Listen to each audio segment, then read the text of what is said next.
Hey Sam, thanks for that great talk. With me next, I have Frauke Stuhl, who is at the Leibniz Research for Museums and Action, and she's there working on concepts and coordination for the action plan A World in Motion. So she's going to tell us a little bit more about it before we go to a panel. So Frauke. Thank you. Yeah, hello everyone. I'm very happy that the Leibniz Research Museums are here at this wonderful festival, and we are bringing the gaming community and the museums community closer together. This following talk is directly related to the Game Jam, A World in Motion, which took place just right before the Amaze Festival started. And it was organized by the Leibniz Research Museums and the Great Amaze Festival. And there we wanted to create a game idea like a museums crossed engaging experience. And let's have a quick look into it.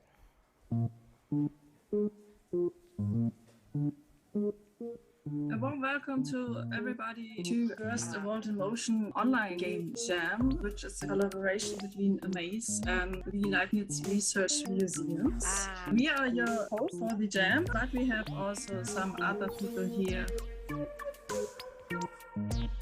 Hello everybody, I'm Thorsten and I'm running Amaze 2008 now. I'm the conceptualizer and coordinator of all the museums crossed events happening in the Leibniz Research Museums. Museums and the games, they can tell wonderful, interesting and engaging stories. And with your creativity and the content of research museums, we want to rethink museums.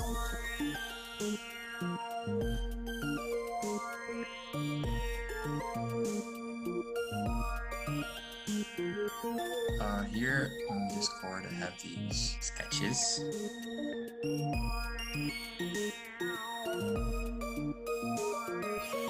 And here's some concepts. Right now I've just been building up the apartment, and we're going to use various items from all of the museums and incorporate them, and the goal for the user is to look for the murder weapon. We are working in the art, researching game mechanics in Unity.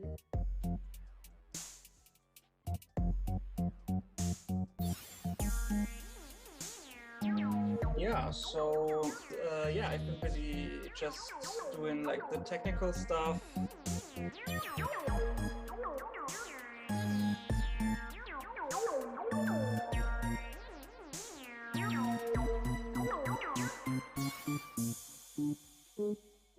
Yeah, basically our idea is we have a little robot who is on a great adventure on planet Earth, and there he finds some interesting objects.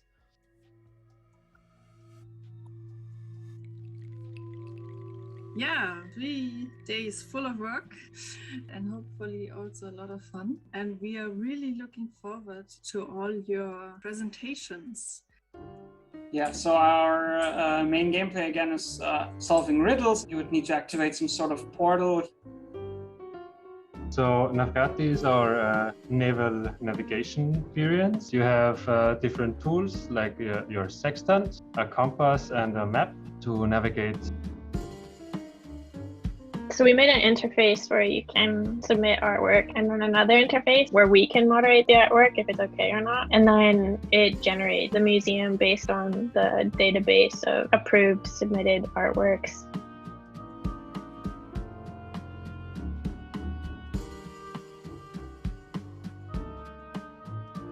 He ends up finding out this tunnel is actually a bit of a time machine. And so he goes back in time and finds famous Germans. I made a story writing tool.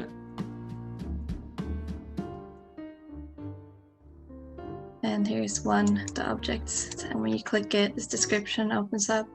It's the crime scene.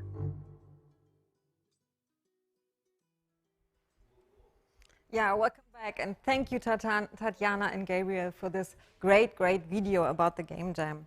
And you will see a selection of the best games on the award show tomorrow night, so tune in.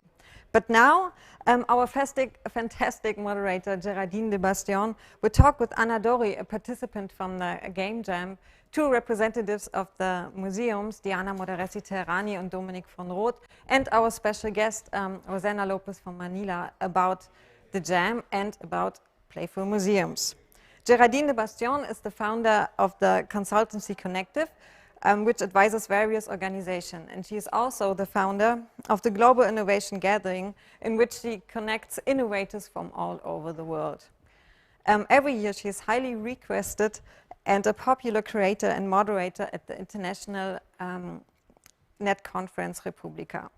So, Géraldine, please tell me, will games have the superpower to change the museum world?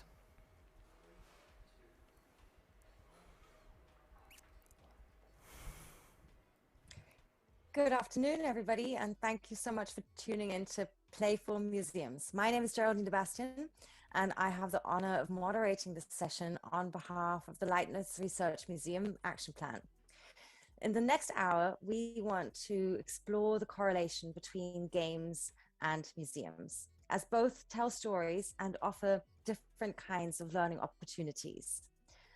Everybody loves to game. It's in our human nature. About 3 billion people in the wide world play video games in their free time. So that's about 40% of the world's population. And given this enormous popularity of gaming, we want to explore how museums can tap into the creativity of game designers and their players to realize their goals and their visions. What would it take for museums to be more appealing, inviting games developers in to explore different forms of collaborations and creativity? That is a question that has been explored in our Games Jam, A World in Motion, which took place just before the session at the Amaze Festival. So games designers from all over the world worked together with the 7 Leibniz Research Museums to develop a game that connects these institutions. And to start off with, in this next hour, we are going to deep dive in on the Games Jam and find out what people have been up to there before we're going to open up the discussion and explore the questions that I've just introduced in a bit more of a general way. We're also looking forward to your questions and comments, and I will be picking those up from the YouTube comments. Now, though, I would like to warmly welcome the 4 speakers that we have for this session today.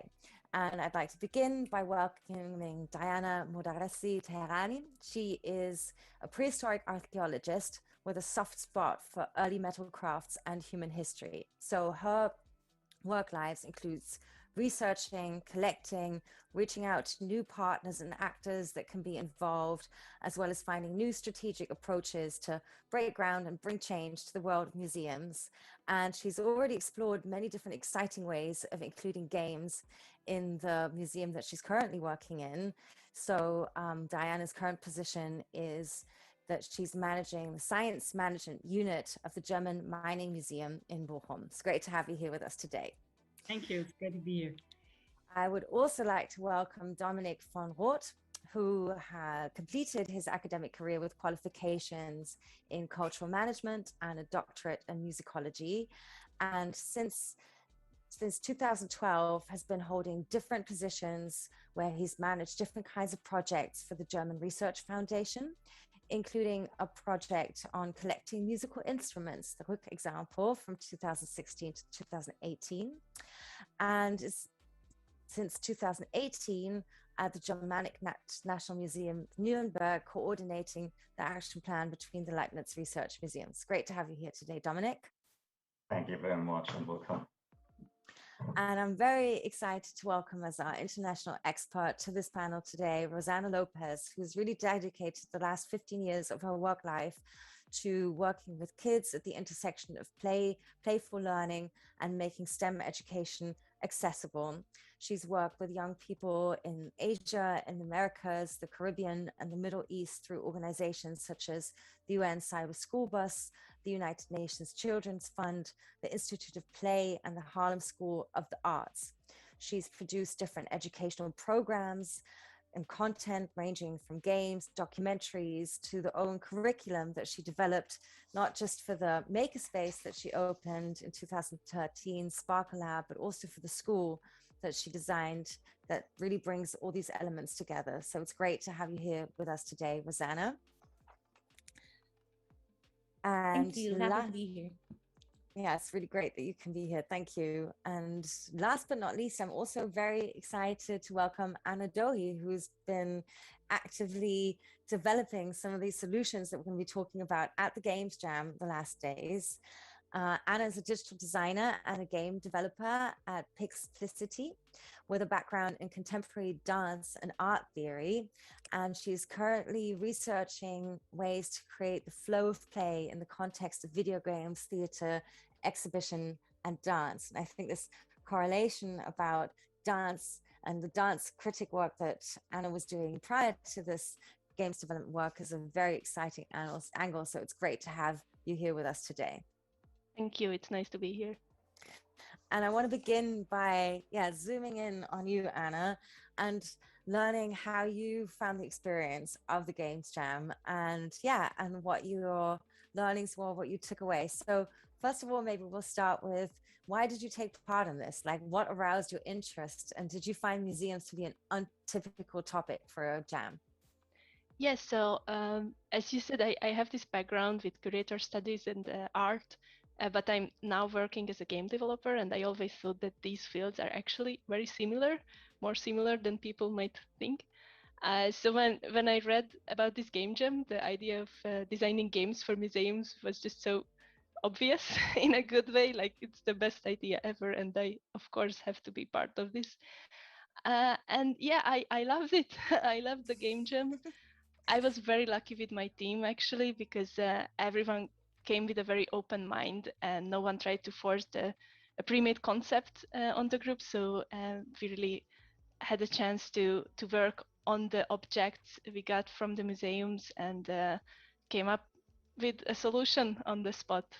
So yeah. So tell me, what was the process like? What was the kind of pitch that you got from the museums? And then what is it that you decided to work on?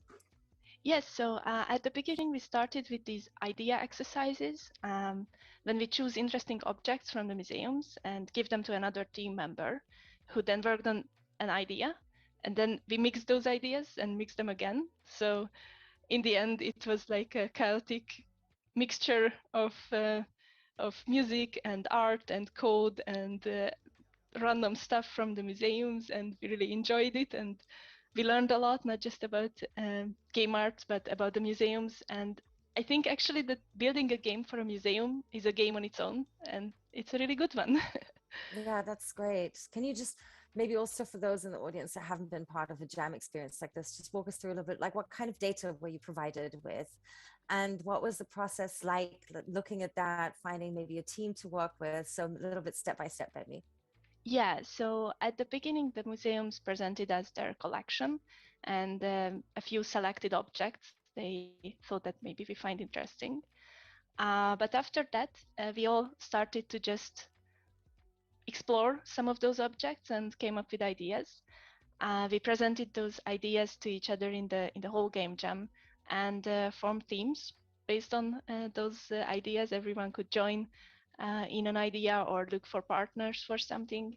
And what I really liked about this progress is that it wasn't a competition between the groups. It was not a race for something. We could have a look at each other's groups. We can even read each other groups' text messages and even listen into their voice chat if we wanted. And this was very, very inspiring. And yeah, it was just cool that this whole game jam worked as a kind of creative hub around these museums. And of course, what was very important that the museum curators themselves could join in these groups, and we could ask questions in the meantime, and they gave us extra information. And if we needed a specific object, for example, our group, we started working with the mining museum, and we needed a lot of mining machines and specific tools you can use for digging and we also had like crazy questions about what kind of rock exactly we need in the mine, what rock is easy to dig and what is not. And we had actual experts with us, which was like amazing and awesome. It's great that you already say that, because that would have been one of my next questions, which maybe I'm going to pass on to Dominic before coming back to you.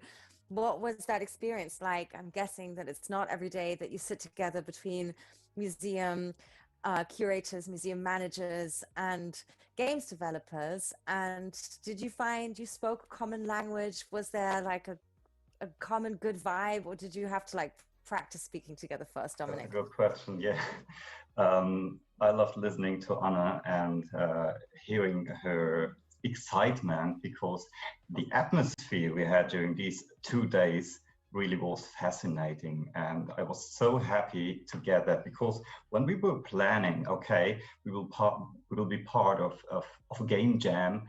I have never done something like that. I have no idea about it. I know what computer games are, of course, by playing them.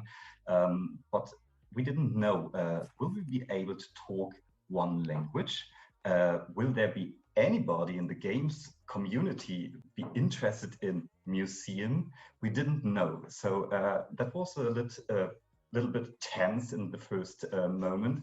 But the open-mindedness that we were confronted with was incredible. Yeah, they all were just interested to get new information and new ideas about whatever.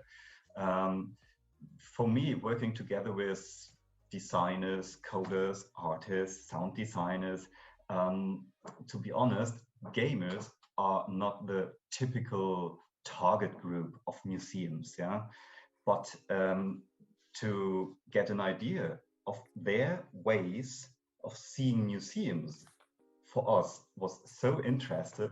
I think we could learn more from them that they could maybe learn from us. So I think these new perspectives we could get by their created worlds is the best we could ever experience. And I hope this was not only the first and one and only time, but we will do that once again, maybe next year.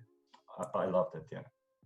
That sounds great. And I generally get the air of a lot of enthusiasm in this room. Yes, Anna, you wanted to reply to that, please. Yeah, just very quickly, that I think that one of the common ground we had with the museums as game developers is that actually designing a game and designing an exhibition has a lot of similarities. We have to keep an eye on the same principles. So for example, you cannot put the boss fight right into the entrance, right? So you have to build up tension and the story in the exhibition, and same applies to a game. And also as designers and as curators, we spend a lot of time like polishing these experiences, researching our subject, and we really get involved and very attached to the subject we are working with.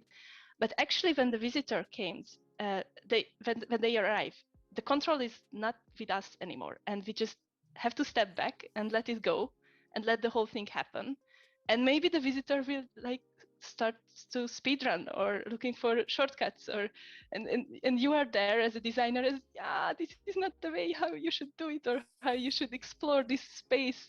But actually they are always right, and maybe the world we create will even surprise us in a good way, hopefully, in the end. And I think this kind of excitement about our topics was just a very good connection between the designers or game developers and the museum experts. You phrased that so beautifully, Anna, and everybody was nodding along. So I think it really resonated with everybody else in this room, this common ground as you described it. Diana, you seem to agree with what Anna was saying, as in your role at the museum and the way that maybe you see the connection between these two job places. Absolutely. And I think what Anna said, the common denominator is letting go. And that's something the museums are just learning, because the traditional way is we, as a research museum, we do the research, we have results, and then we tell you what we found. And of course, that's our perspective, our interpretation. And throughout the last years, museums began to let go a little bit of that traditional way of thinking and interacting with the visitors. And I think that's the same with the gamers. At some point, we have to learn to let the other's perspectives come into the game, be it the game literally or be it the museum and the exhibitions. And I think that's a very, very interesting process, and that's a change process the museums are going through, and that's quite fascinating. I want to get back to the Games Jam in a minute, but I want to bring you in on this as well, Rosanna, because I think this is a concept that's been really cool to the way that you work and the kind of projects you've initiated. If you want to share a little bit about that.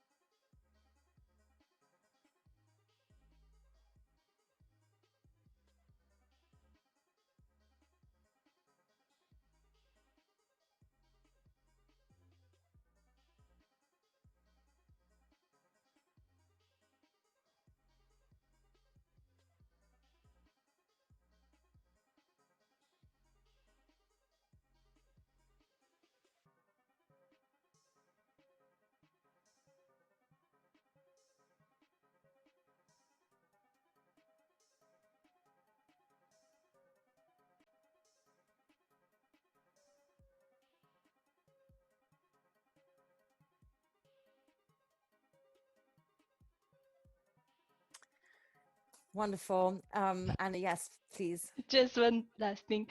So based on this, what I feel, and based on the Game Jam also, is that museums before tend to present their stories more like a movie or a book. Because when you are reading a book, you engage with the story by empathy, right? So you understand the troubles of the protagonist. We celebrate together or cry together with the protagonist, but we don't have any agency or influence. And I think this is a very, very powerful tool a game can bring to a museum, this kind of agency we can give to the visitor, that you can decide what will gonna happen, and you can form this story. This story is about you, and this sounds very egoistic, but people love stories that if they can be part of the story. Yeah, absolutely. And just deepening that connection between the environment that you're in and the role that you play in that environment as well. Before we start exploring a little bit how that's being done in the museums that Diana and Dominic are representing and how we can do that in future, I want to learn a little bit about the outcomes of the Game Jam, and especially maybe you can just share first the project that you were working on. What is the blob? And then maybe some of the highlights of the other games developed. Yeah, so just let me very briefly explain our thought process, how we started to form this idea, because when we started to think about games and museums, so a lot of institute, and a lot of people, when they start to talk about this subject, they think about games as a kind of technology.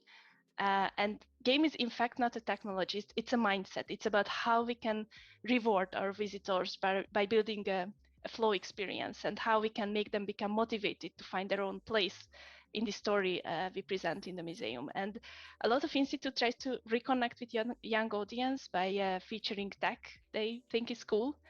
But actually these kids, and probably even their parents too, they are eating 3D for breakfast. You cannot beat the games they are playing unless you are hiring a AAA studio, but even then it's just insane. So you cannot do that. But what you can do is looking at games and figure out why they are working and why people spend time with them. And there are a lot of games where you have to memorize a lot of data, and people are willing to invest their time and effort to learn fantastical creatures, mechanics, and random history of fantasy movies because they personally feel motivated. And we were looking for this personal motivation in the Game Jam because actually this kind of magic of game design is quite simple. Because in a game, if you want to teach a piece of information to the player, you don't just tell the information. You give the player a problem they can solve with the help of that piece of information. So what we do is what we did in this Game Jam is when the museums had their presentation at the beginning of the jam, my team just like really fell in love with the big machines from the mining museums because they are like gorgeous and boss fight material. But our problem was that if we present the machines to the player like look, an interesting machine. They will be like, okay, why do I care? So instead of this, let's say that you are this cute blob who is an alien and just crash landed on Earth and has to find resources and tools in an abandoned mine, but the path is closed. And by the way, there is an interesting looking pile of metal machine in the corner, maybe worth checking it out. So then the player will be like, hopefully, wow, an interesting machine. How does it work? And how can I turn it on? Can I use it to clear the path and find the resources I need? And our concept was that this is the difference game design can make in a museum. So this is the path we took. And then, of course, it wasn't perfect and the engine crashed and everything, but this is just part of the game jam experience. But yeah, this was our project. Beautiful, and maybe someone can, and if not now, I'm sure we can do it in a bit. Then put in the link to the site where all the games are already there and can be looked at to the chat, so people who are watching the session can also check out the blob and the other games created in the last days. All right, so coming back to what you said earlier, Dominic, this incredible exchange of perspective and learning new things about your own job by seeing it through somebody else's eyes. Do you want to share maybe one of the insights that you got over the last days through the Games Jam? If there's a concrete example of what you said earlier that you can share. Maybe I could do that by another example, a game we all like very much. It's the Museum Monsters, yeah, by Horatio and his team. The idea is that you can create a collage and assemble certain pieces from museum objects, be it a head, an arm, or just a bunny, or whatever, or sword, and you can match them to new figures. Sounds very simple, is very funny, but the actual idea of the game is the point that Anna just mentioned, to make museum more individual and more personal. The idea, and he can't do that in 2 days, is that you walk through the museum and you just film it with your mobile phone, just any object, and your phone says, oh, here you can take the arm by this figure and collect it. Then you go to the next image, for example, and you take the head of it, and then you have your own museum experience. What he didn't get to realize is that you can get all the source information about these historical artifacts. That was very important for him, but in the short time, it wasn't possible to do that. And that's exactly a way we want to do by creating a new media guide, for example, guided tours that are more personal. For example, having a bot in your guide that asks you questions about the way you just took. Oh, seems to be you are interested in gold pottery or whatever, maybe take that way, or having augmented reality ideas that gives you an idea of, hey, you just were watching at that spot in the image. Maybe you want to know more about this or that. That is more playful media than a game itself. But I think the combination of these two worlds to make the physical world of the museum accessible through digital ideas is what we are aiming at, and that is what we are focusing on here in the museum, for example. Thank you so much for sharing that. Yeah, that sounds like a really great example of what's going on the last days. I'm going to pick up one question that came in from the chat before moving on to the next stage of the conversation. So Anna, Luca wanted to know how much time the game designers had to get to know the collection from the 7 museums before you started developing your projects. Well, we had the chance to look for the collections or search them online before the game jam, but we actually developed these ideas within the time frame of the jam. So we focused on what the museums had to say to us and what they thought is interesting. So at least my group, I'm not sure about the others, but my group really focused on the collections during the 3 days of the game jam. They So are super all quick impressive, learners. really. Sorry, Dominic? They are all quick learners. Yeah. They very much are all quick learners. We had very good teachers. Good transition. How a quick learner is the museum world going to be? So I know that you're both, you and Diana, experimenting with different digital formats in your museums, and I want you to share a little bit of those now. And Dominic, as far as I know, there's a lot of, say, digital service on offer that the Germanic National Museum provides, including digital storytelling, 3D object viewing, videos that are especially designed for kids, but not really any gaming approaches yet. Is this going to change after this jam? Like, what are you going to take back home? Necessarily, we have to, yes. If we will offer games, maybe we need just another or 2 years. Because as I tried to describe before, first step, we will go that way of playful media and gamification. That means we are trying to provide accesses that are more playful instead of completely ready games. Yeah, that's another idea. We are creating right now, together with all the Leibniz Research Museum, a game that will be our first game as an application you can play on your mobile device. We will check out how people will accept that. We have no idea yet, yeah, but it will be interesting. We already tried out, I think, within a special exhibition, 2 games. One was, for example, a digital Luther memory with Luther portraits from more than over, I think, 30 years that looked very, very similar. And it worked just like a normal memory, but people had problems to solve it. And they realized, oh, they are very, very similar, all these images, but they are more than 30 years in production in between. Maybe there's a mistake in this, yeah, because they are all the same. Yeah, how could that be? So we had this experience, and people loved to do that, and they would love to do it on their phones, for example, and not only in the exhibition.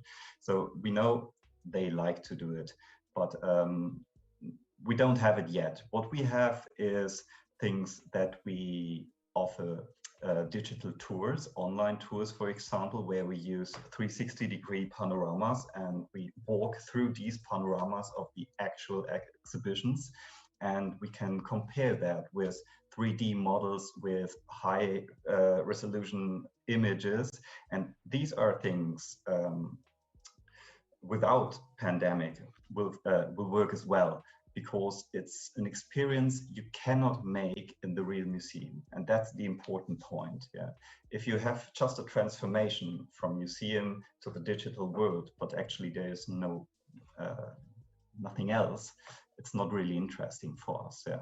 It always has to be something beyond that is not to make as an experience in the real world. And that's where we are heading to. Oh, interesting. I'll be interested to hear the other thoughts on that concept in a minute, because basically we're sort of defining different areas of collaboration now. The integration of digital components in your physical exhibitions, the representation of what is in the museum in different digital ways, and then creating something new in between. Diana, I know that you do definitely the first two, as maybe also the third, and I don't know about it yet.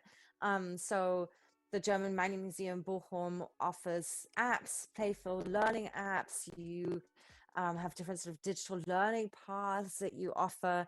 How are those kind of services? So starting with the online representation of knowledge that you have maybe in a physical way in your museum, how are those kind of offers being taken up?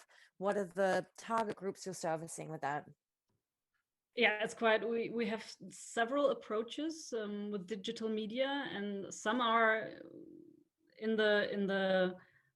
were made in the mindset to engage people, but not necessarily with the mindset of games.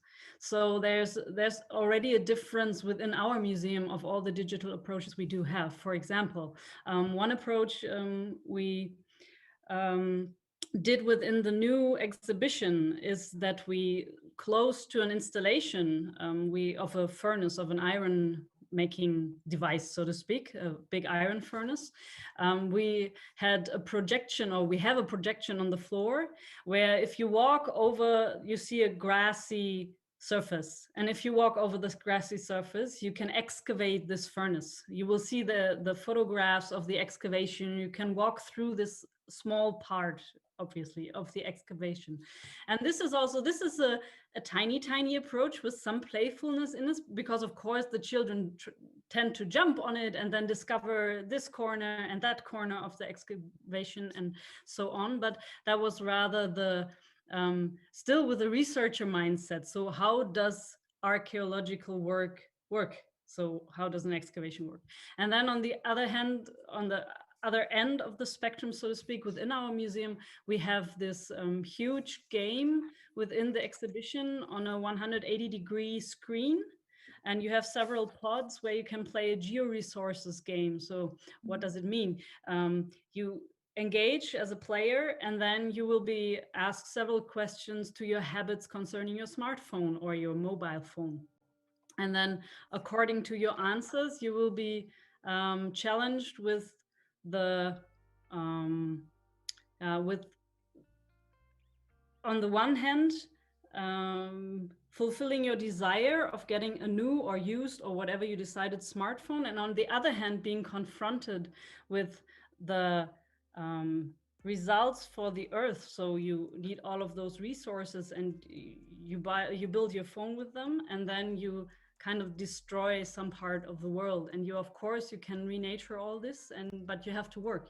And if you go on in the levels, it gets quite hectic, especially if you choose, I want to have a new smartphone every year or every 2 years, which quite a lot of people do, actually. Yeah. And then they experience the stress in saving the Earth while still being able to get their smartphone, their new smartphone every year. And so this is a very engaging, and it's a game experience. And we have very good experience, very good results with this installation. And there's, of course, that's a very current topic as well. So this is a question I was going to ask you later, but thank you, because now you've outlined the, the online representation of the knowledge in the museum, but also how you're bringing in these digital elements to the museum. It's a 26-meter wide, 180-degree screen, so it's a big thing. Like, you basically have a new centerpiece in your museum. How did that change the nature and character of the museum itself? Well, actually, not that much, I have to admit, because most of the visitors, they visit us because of our visitor's mine. That's what they want to experience. We have a visitor's mine, and you can go underground. We have 2.1 kilometers of underground mine, and you can visit that, and you can experience the big machines Anna was talking about. You can see them, you can hear them, you can in part, of course not very realistic, but in part smell them as well. So you have all those on-site haptic experiences. And this is the big thing every visitor wants to see. So even though this is a huge screen and the game is very engaging, and the children and even the grown-ups who play it, they we get a very good feedback. But the one pull factor is our underground mine, and there we are no digital, nothing. There's no digital approach yet. We are working on integrating something, but that's so you have this very very huge gap between those two experiences, and this is something we are looking at the moment, and we want to engage with the visitors with respect to what do they want with regard to on-site digital experiences. But we also have another approach, but I don't want to do a monologue now, so maybe we can go on. But I can,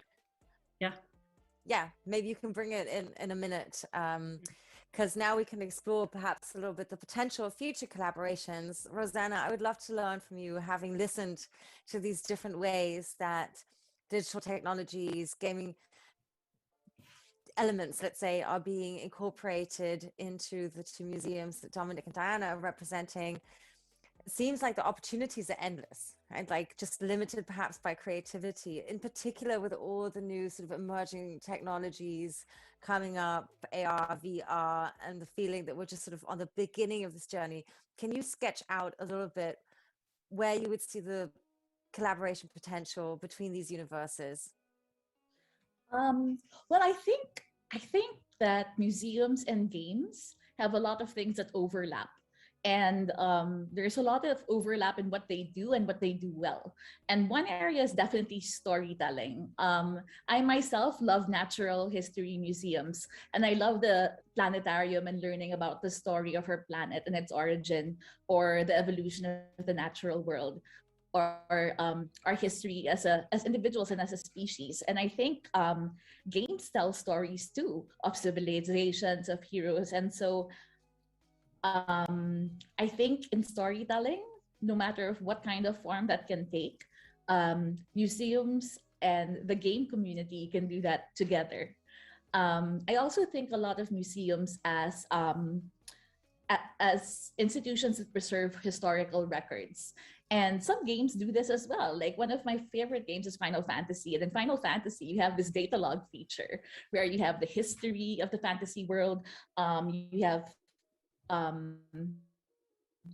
the flora and fauna and their respective ecosystems. And in games, just like what Anna said earlier, people want to know about these things, right? So the question is, how can we harness data, information, historical records that museums have, and make them enticing and make them an actionable resource for people to use?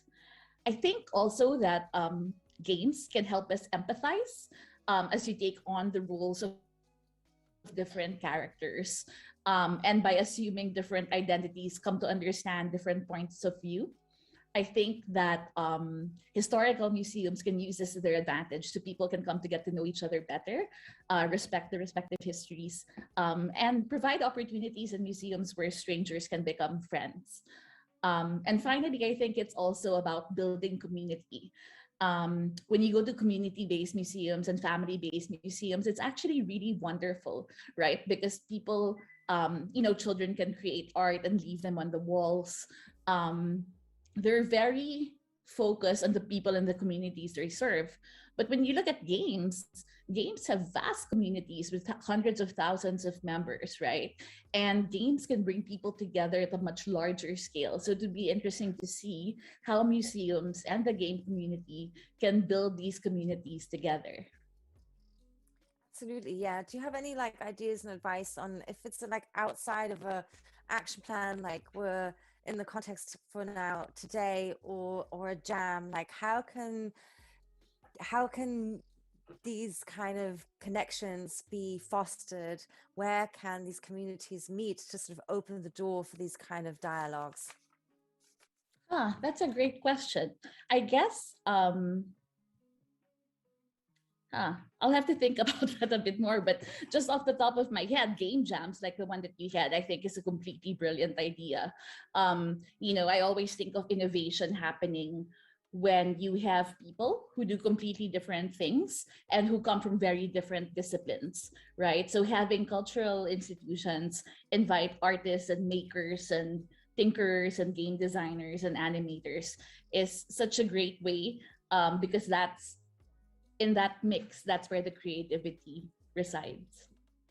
Yeah, I love the idea of seeing where these different words can sort of connect outside of just the event world, but I do agree that that's a really important tool to bring them together first. Diana, I was just going to call on you next, so perfect. How are you trying to bring these worlds together?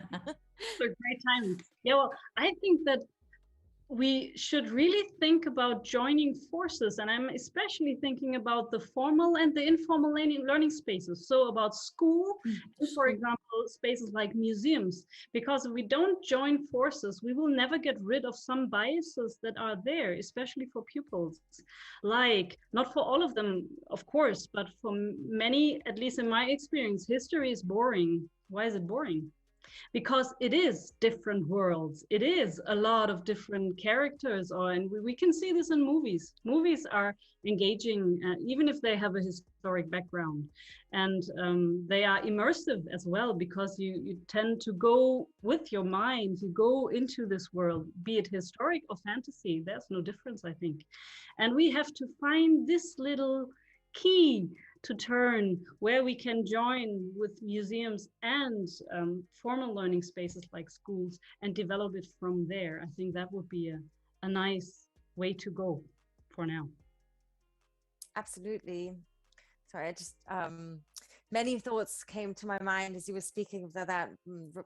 Rosanna and I are part of a network of many people who have so-called maker spaces as sort of informal meets formal learning spaces, and some of those are being now integrated into, or like the school that Rosanna's building up in school and educational concepts. Also very excited to think of them in museum context to create some more of these kind of connections. Dominique, before before we run out of time, although we're going to give ourselves a couple of minutes longer since we started a bit later, I hope that's okay with everybody. We're here in the context of the action plan of the Leibniz Research Museums, and I thought it would be good to maybe see what could be the connecting points between some of the goals of this action plan and the topics that we're speaking of here today. So if we're going to dig a bit deeper on that, could you perhaps summarize some of the goals of the action plan for us? I believe that like one of the key sort of connecting elements is that this is an idea that Jane McGonigal put forth: games can create behavioral change, and that is also one of the aims of the action plan. So yeah, could you elaborate a little bit? Yes, I'd like to. I will try to outline it with about, I think, 3 main points, or maybe first we have one goal in common that is like a frame for everything, and that is our goal to improve the knowledge transfer and far beyond research communities, and also beyond the museum visitors that we already have. Yeah, that's just the point we already talked about, and informal learning spaces and going beyond museums. But within that frame, we have some points that are very important for us. They sound very general, but actually they are quite special. First, we want to strengthen the ability to appreciate, or maybe better, to value cultural diversity as a part of our everyday lives. And in the second point, our goal is that we want to strengthen the ability to reflect personal living of everybody, of us, yes, as a part of a cultural and natural context. And you, as you just said, Geraldine, as your behavior or your personal action and the effects it has on our context. Yeah. So strengthen this reflection. That brings us to our main topic of the action plan, that is called A World in Motion. Diversity, be it natural or be it biodiversity, is nothing you can learn by heart. It is in motion. It changes all the time. That's why reflection on it and on ourselves and our effects is so important. What brings me to a third and last point that we call multi-perspectivity. What does that mean? We are 8 different museums, and we can provide on different important topics, like, for example, the global heating, perspective from a national history museum, from a maritime museum, or from the mining museum, or from the perspective of cultural history. That gives the people the idea, okay, there's not only one way to see things, one perspective, but it depends on how you look on it. And that is what we want to give to the people. And I think that already sounds like a setup for multiplayer games. And that's the main idea of our goals of the action plan of the Leibniz Research Museums. Yeah, absolutely. Thank you so much for summarizing those goals. And we have already elaborated a little bit on the topic of how games can help us create empathy, see things through different perspectives. But perhaps Anna and Rosanna, now that you've listened to these concrete goals of the action museum plan, action plan of the Leibniz Museum, is there something else that you would sort of pinpoint of how these goals can be achieved through gaming? Yes, so I think what's very important is what Diana said, that people find fantasy history interesting and real history boring for some reason. But the reason is that in the fantasy history, they can solve the puzzles themselves. And people love solving puzzles. We love recognizing patterns. We are just work like this as humans. There is this famous example when, people think like, the sun came up yesterday, so the sun came up today. I bet the sun will come up tomorrow. And when it does, we just feel super proud of ourselves and we want to solve the next puzzle too. And when we go to a museum, a lot of times what I experience is that the researchers are very excited about the results. Of course they are, because they are the one who solved the puzzle. They are proud of themselves. But the visitor is just presented a bunch of already solved puzzles. Like, there is no fun in that. You have to give a chance to the visitor to solve the puzzles themselves. And I think this is the key, the missing key, and the difference between how museums work and how games works, and how you can bring the two things together. Yeah, absolutely. And again, sort of the correlation, where's the game integrated in the museum, or where is the museum integrated into the game? Yeah. Rosanna, do you have any other points to add, like how you sorry, Anna, sorry. How you see these action plan goals realized through harnessing the power of games? Yeah, it's trying to think about it. I mean, on one level, you can gamify museum experiences, and I think Dominic talked about this earlier, right? And it can be so that would lend itself to a more, I guess, structured kind of and guided experience, and maybe have a narrative, right, that you go through with the entire museum. But you can also architect these experiences of play. And it could be through installations, it could be through happenings. And when you think of play, it's a little bit more emergent. It doesn't have a goal in mind, and it's a little bit more free. I think there's a lot of ways you could use virtual reality, you could use augmented reality, even geotagged games would be amazing if people could go from museum to museum and with their GPS locations collect different things that would somehow contribute to this narrative, right, to this story. But there also is value in simplicity, I think, and having something as simple as a room full of prisms and water and sand to have kids play, or even adults too, to learn about the natural world. I loved what you were saying earlier about having this 180-degree screen, but ultimately it was going 2.1 kilometers down and touching the real world, right? That really lent to the visitor experience. And so I think innovation can happen both ways, technology driven, but also in understanding the importance and the power of the simple. Thank you. Yes, I'm just going to invite our audience. If there are any more audience questions, then please post them into the YouTube chat now. And over to you, Diana. Thanks. One thing I would like to emphasize, because I think it's very, very important, is that all that what we have done throughout this game jam and the connections we forged with the gamers and all the ideas we discussed today, they are only possible because of this action plan, because normally there's not much resource, and this meaning especially money, to have those experimental approaches, to do something different and sometimes even fail. Yeah, there is not much space in the general funding of museums to do that. Of course, we do it a little here and a little there. You can see it throughout all the museums. But overall, we would need some specific designed resources to tackle these challenges we just described in our talk. And I think that's very, very important. And now we got the chance, and I think we used it rather well, at least from my perspective. Excellent.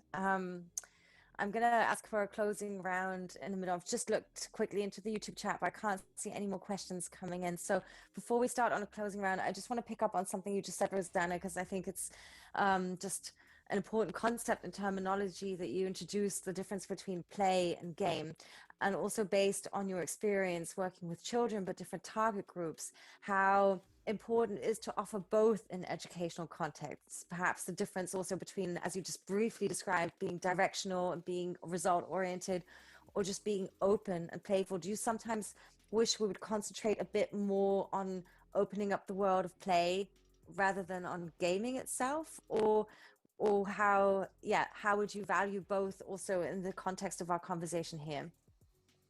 Yeah, I mean, oh, go ahead. Oh, sorry. Yeah, I mean, like, I think games are one of the ways that we play. It's not the only way that we play. When I think of play in museums, it could definitely be through these gamified experiences, but they could also be simply through experimentation, right? Through discovery, through tearing things apart and then putting them back together again in unique and compelling ways. I think that museums actually provide those affordances, right? They can provide opportunities for play in so many ways. And it could be playing with simple machines, it could be playing with Legos, but it could also be playing with concepts and ideas and models. So yes, I'm definitely a supporter of both play and games. Thank you so much for sharing that. I kind of felt it was an important addition to the conversation we're having here.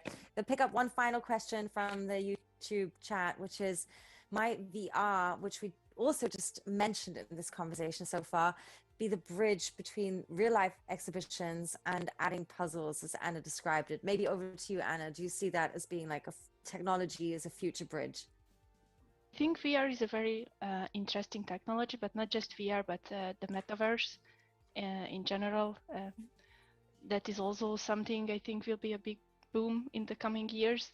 But what I think is the most important is not focusing on the technology, but focusing on game design, because you can use any kind of technology, but if your game design is not right, then it will be just interesting for a short period of time and it will be outdated very soon.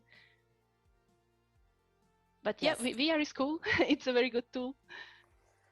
And the resources, investment, sustainability of the products we create also, of course, something important to keep in mind. The longevity of things and perhaps the correlation of very fleeting technologies we're creating in the digital world, a very core idea of having very long-lasting preservation of knowledge in museums. So another interesting thought maybe to have resonate on.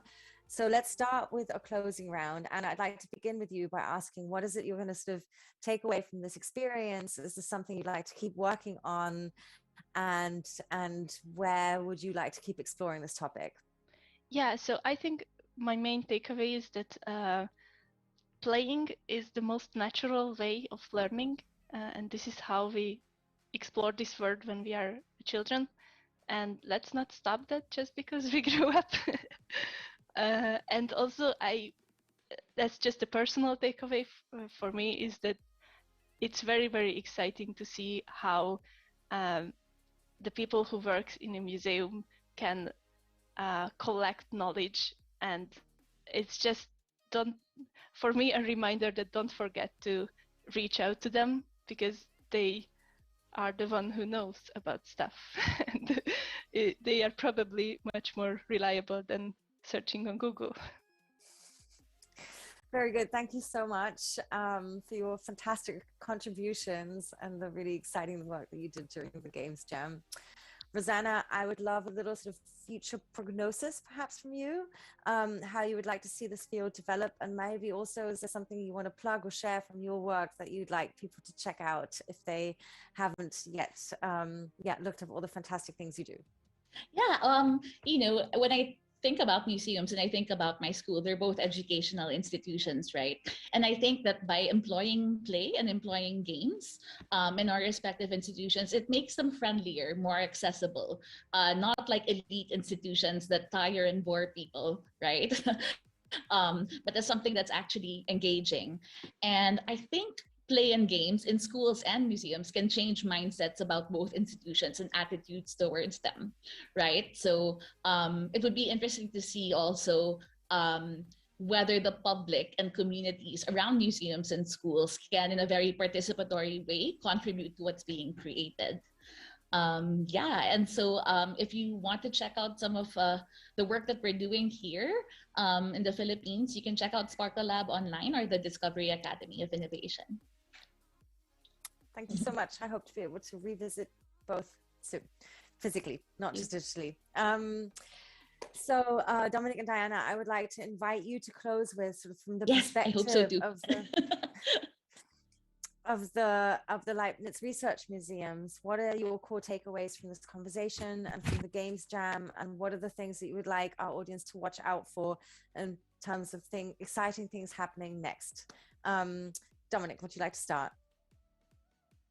What I will take away is definitely what the others just already said, is to provide museums with more space for creativity and for fantasy, and to make the narration we already have on the walls, but also on the screens, to make them more as a maybe sometimes physical experience or just a spiritual experience, and to keep us all open-minded, and to make the funding of the action plan a sustainable thing, because otherwise we won't get further. Yeah, but thank you very much. Yeah.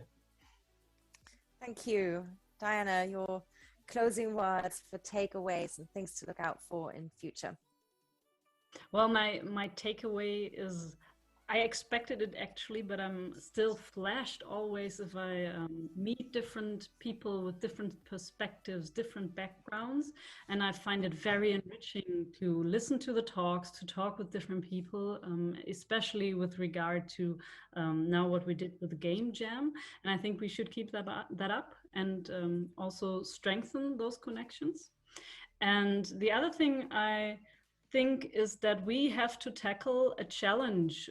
From all what we talked about today, there's also a challenge to bridge that gap between the researcher within the research museum doing his or her work and then coming to results and being excited and also engaged, wanting to present them, and the visitors, be it children or grown-ups or whoever actually, who want also to be engaged and to discover something for themselves. And I think that's also a bridge we have to keep in mind, and we should actually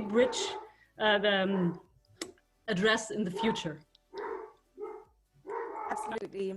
Thank you so much. I think personally, and I hope our audience agrees, many thought-provoking ideas shared, many thoughts shared that can be elaborated on in future conversations. And I'd like to thank the four of you for bringing all those to this panel and for being so open and playful with these topics. And I would also like to thank the Leibniz Association and the Amaze Festival for making all this possible, for making the Games Jam possible and this talk possible today. I hope you all have a fantastic afternoon or evening, depending on where you're tuning in from, and looking forward to seeing you and continuing this conversation soon.